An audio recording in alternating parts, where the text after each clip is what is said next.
हरि ओम मम शांताकारं भुजक्षणं पद्मनाभं सुरेशं विश्वाधारगं सैषमेघवर्णं शुभांगं लक्ष्मीकान्तं कमलनयनं योगभिर्ध्यानगम्यं वन्दे विष्णुं भवभयहरं सर्वलोकैकनाथम्। ओम नमो भगवते वासुदेवाय। सज्जनों, आप देख रहे हैं हमारे अनंत पत्र न्यूज चैनल पर श्री विष्णु महापुराण की कथा।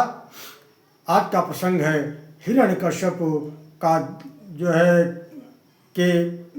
का दिग्विजय है और प्रहलाद जी का चरित्र की कथा है। बहुत सुंदर कथा है। आइए चलते हैं सीधा कथा की तरफ। द्वितीय पुत्रो महावीर्यो हिरण्यकश्यपु पुरा त्रैलोक्यो वशमानिन्ये ब्राह्मणो वरदर्पितः। पाराशर जी बोले, हे मैत्री, उदार चरित्र महात्मा प्रहलाद जी का चरित्र तुम ध्यान पूर्वक श्रवण करो। पूर्व काल में दिति के पुत्र हिरण्यकश्यप ने ब्रह्मा जी के वरदान से संपूर्ण त्रिलोकों की अपने वशीभूत कर लिया था। वह दैत्य इंद्रपद का भोग करता था। वह स्वयं ही कुबेर और यमराज भी था। वह असुर स्वयं ही संपूर्ण यज्ञ भागों को भोगता था। उसके भय से देवगण स्वर्ग छोड़कर मनुष्य शरीर धारण कर भूमंडल में विचरते थे। इस प्रकार संपूर्ण त्रैलोक्य को जीतकर वैभव से गर्वित हुआ वह गंधर्वों से अपनी स्तुति सुनता और कराता था। उसने अभीष्ट भोगों को भोगता था। तस्य पुत्रो महाभाग प्रहलादो नाम नामतः पपाठ बाल पाठ्यानि गुरु गृहीणोर्भर्क कह। उसका प्रहलाद नामक भाग्यवान पुत्र था। वह बालक गुरु के यहाँ जाकर बालोचित पाठ पढ़ने लगा। एक दिन वह बालक गुरु जी के साथ अपने पिता दैत्यराज के पास गया। उस समय वह मद्यपान में लगा हुआ था। तब अपने चरणों में झुके हुए प्रहलाद को उठाकर पिता हिरण्यकश्यप ने कहा। हिरण्यकश्यप बोला, वह अब तक अध्ययन में तुमने जो कुछ पढ़ा है हमें सुनाओ। प्रहलाद जी बोले, पिताजी, जो आदि मध्य और अंत से रहित अजन्मा बुद्धि वृद्धि क्षय शून्य अच्युत है, उन श्री हरि को मैं प्रणाम करता हूँ। पाराशर जी बोले, यह सुनकर दैत्यराज हिरण्यकश्यप प्रहलाद को गुरु की ओर देखकर क्रोध से बोला। हिरण्यकश्यप बोला, रे दुर्बुद्धि ब्राह्मण, यह क्या तूने मेरी अवज्ञा कर इस बालक को मेरे विपक्षी शत्रु की स्तुति से युक्त आसार शिक्षा दी है। गुरु जी ने कहा, दैत्यराज, आपका यह पुत्र मेरी सिखाई हुई बात को नहीं ग्रहण करता है। हिरण्यकश्यप बोला, बेटा प्रहलाद, बताओ तो तुमको यह शिक्षा किसने दी? प्रहलाद बोले, पिताजी, हृदय में स्थित भगवान विष्णु ही तो संपूर्ण जगत के उपदेशक हैं। हिरण्यकश्यप बोला, अरे मूर्ख, जिस विष्णु का तू जगदीश्वर के समान बारंबार वर्णन करता है वह कौन है? प्रहलाद जी बोले, योगियों के ध्यान करने योग्य, जिससे विश्व प्रकट हुआ है, जो स्वयं विश्व रूप है, वह परमेश्वर ही विष्णु है। हिरण्यकश्यप बोले, अरे मूढ़, मेरे रहते हुए कौन परमेश्वर कहा जा सकता है? तू मौत के मुख में जाने की इच्छा से बारंबार ऐसा बक रहा है। प्रहलाद जी बोले, हे तात, वह ब्रह्म भूत विष्णु तो केवल मेरा ही नहीं, संपूर्ण प्रज्ञा आपका भी कर्ता नियंता परमेश्वर है। प्रहलाद जी बोले, वे विष्णु भगवान मेरे ही हृदय में नहीं बल्कि संपूर्ण लोकों में स्थित हैं। ओम नमो भगवते वासुदेवाय। राम नाम सुखदाई, भजन करो भाई, ये मेला 2 दिन का, ये तन है कागज की पुड़िया, ये तन है कागज की पुड़िया, हवा चले उड़ जाई, भजन करो भाई, ये मेला 2 दिन का। ये तन है माटी का ढेला, ये तन है माटी का ढेला, ओस पड़े गल जाई, भजन करो भाई, ये मेला 2 दिन का। ये तन है जंगल की लकड़ी, ये तन है जंगल की लकड़ी, आग लगे जल जाई, भजन करो भाई, ये मेला 2 दिन का।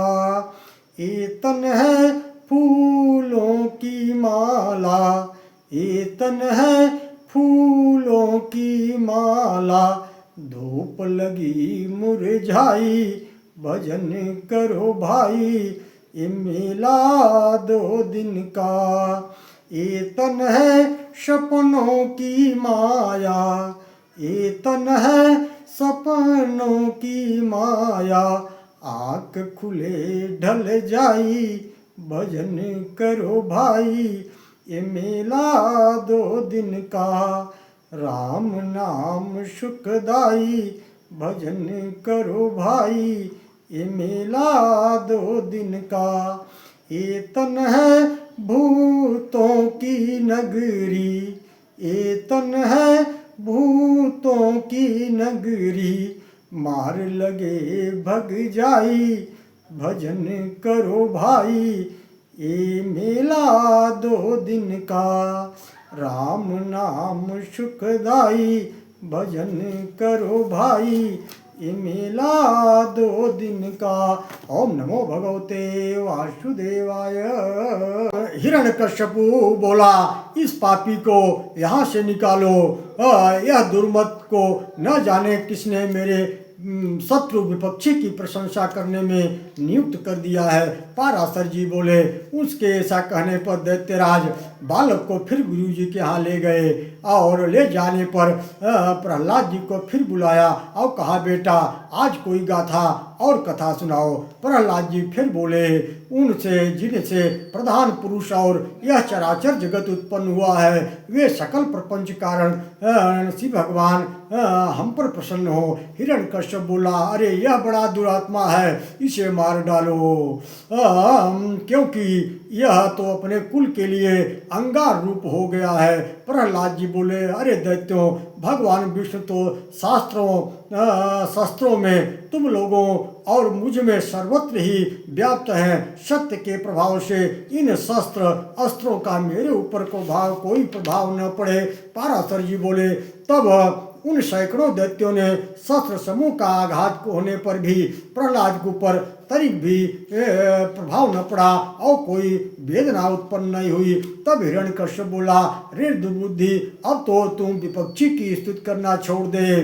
प्रहलाद जी बोले, हे तात, जिनके स्मरण मात्र से जन्म जरा मृत्युवाद के समस्त भय दूर हो जाते हैं, उन सकल भयहारी अनंत के हृदय में स्थित रहते हुए मुझे भय कहाँ रह सकता है। हिरण्यकश्यप बोला, अरे सर्पों, इस अत्यंत दुर्बुद्धि दुराचारी को अपने विषाग्नि से संतृप्त मुखों से काट कर शीघ्र ही नष्ट कर दो। सर्प बोले, हे दैत्यराज, देखो हमारी दाढ़ें टूट गई, मड़ियों चखने लगी, फड़ों में पीड़ा होने लगी, हृदय कांपने लगा, त्वचा तो जरा भी नहीं कटी। इसके लिए अब आप हमें कोई और कार्य बताइए। तब पाराशर बोलते हैं, तब पर्वत शिखर के समान विशाल काय दिग्गजों बालकों को पृथ्वी पर पटक कर अपने दांतों से वह सर्प खूब रौदे, किंतु गोविंद का स्मरण करते रहने से हाथियों और सर्पों के दांत उनके वक्षस्थल पर टकरा कर टूट गए।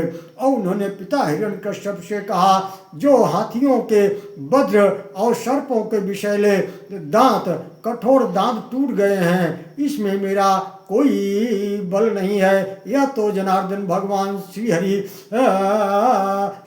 सबका क्लेशों को नष्ट करने वाले का स्मरण मात्र करने का प्रभाव है। हिरण्यकश्यप बोला, अरे दैत्य, तुम इसे अग्नि में जला डालो।